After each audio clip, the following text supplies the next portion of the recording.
Bonjour à tous, une fois n'est pas coutume, mais nous allons parler mécanique. En 2018, lors de la réalisation de l'une de mes premières vidéos sur l'aéroglisseur audio guidé, le Sonic Control Land Speeder, j'avais rencontré quelques petits problèmes techniques. Il avait donc fallu sortir la boîte à outils pour y remédier.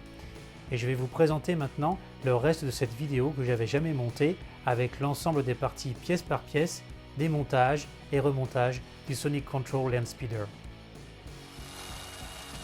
La conception des jouets Kenner est simple et efficace. Bien souvent, la plupart des problèmes sont liés soit à la corrosion des piles oubliées dans les compartiments, soit au moteur électrique grippé par manque d'utilisation. Dans le cas de l'aéroglisseur audio guidé, plusieurs éléments électroniques et mécaniques sont ajoutés par rapport au modèle standard de la gamme. En allumant l'interrupteur central, on obtient ça. Le moteur tourne, mais le véhicule n'avance pas. Je commence donc le démontage en retirant délicatement le pare-brise du véhicule. En retournant l'aéroglisseur, on découvre 6 points de fixation entre les deux parties principales du véhicule. Je commence à dévisser l'avant en prenant soin de ne pas perdre les vis.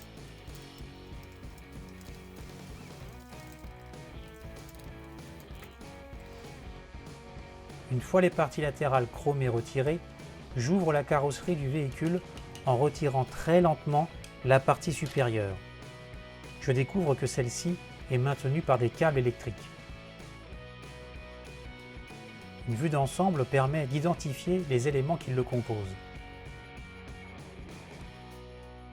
L'interrupteur central est relié par 4 câbles sur un circuit imprimé, lui-même relié au micro, caché dans le réacteur du milieu, ainsi que 2 autres raccords électriques alimentent le moteur à l'avant de l'engin.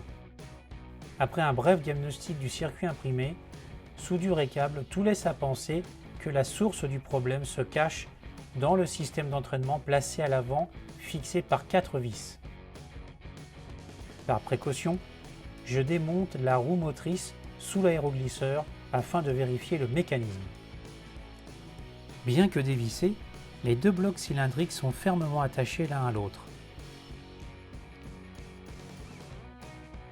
Ce bloc, qui inclut la roue motrice fixée sur un axe, n'est maintenu sur le châssis que par l'arbre de transmission à l'intérieur du cylindre, que je vais délicatement ouvrir en tirant sur les 2 morceaux.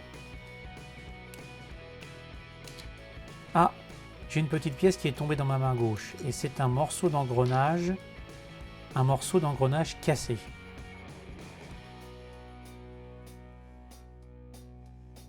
Oui, c'est ça. Il est cassé en 2 parties. Je vais donc tenter de le recoller avec une colle forte. Ça devrait fonctionner. Je pense avoir trouvé la panne, mais par acquis de conscience, je vais démonter la partie supérieure, maintenue par 4 vis, afin de vérifier l'ensemble du mécanisme. On comprend que le grand engrenage est fixé sur un arbre qui entraîne le petit engrenage dans le bloc de la roue motrice. Je profite du démontage pour rajouter quelques gouttes de lubrifiant dans le petit moteur, ça ne lui fera pas de mal car il semble légèrement grippé.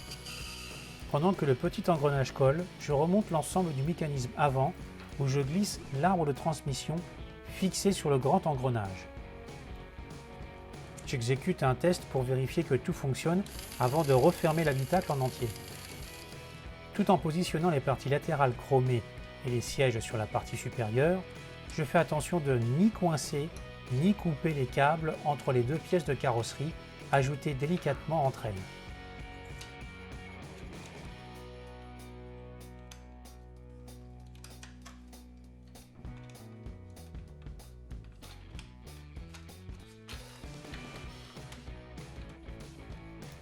Je visse de nouveau les 6 vis qui maintiennent les 2 pièces de carrosserie.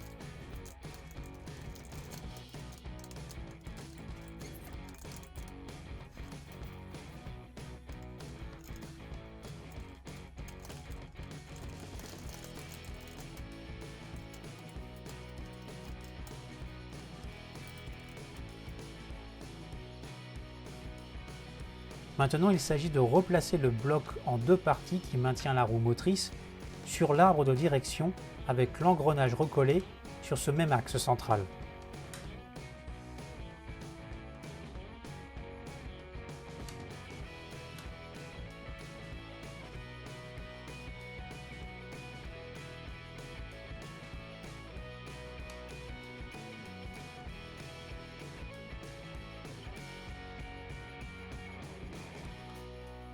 je tente un nouveau test.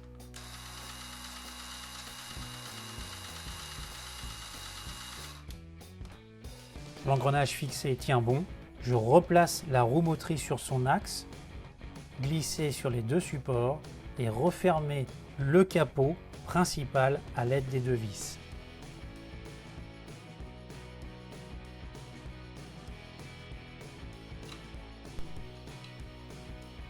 Il faut bien ajuster la roue motrice face au petit engrenage.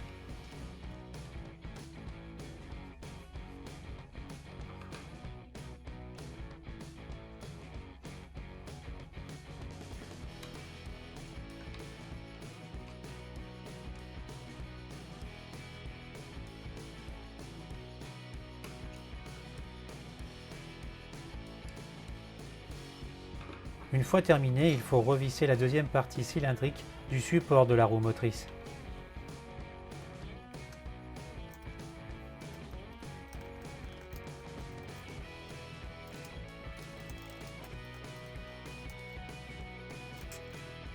Un dernier essai avant le test pour roulage.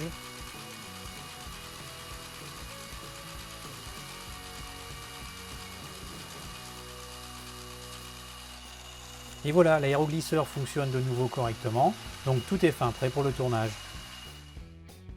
J'espère que cette petite revue mécanique vous aura plu. N'hésitez pas à vous abonner si ce n'est pas déjà fait, à laisser quelques commentaires, ils sont toujours les bienvenus. Et si jamais vous avez besoin de nouveaux conseils concernant des assemblages de maquettes ou même des réparations de jouets, je vous invite à visiter la chaîne de Yvan West France. Elle est pleine de bons conseils, avec des centaines de vidéos très sympas sur l'ensemble des maquettes, que ce soit militaire ou manga, vous y trouverez votre bonheur. En attendant, je vous dis à très bientôt pour de nouvelles chroniques vintage.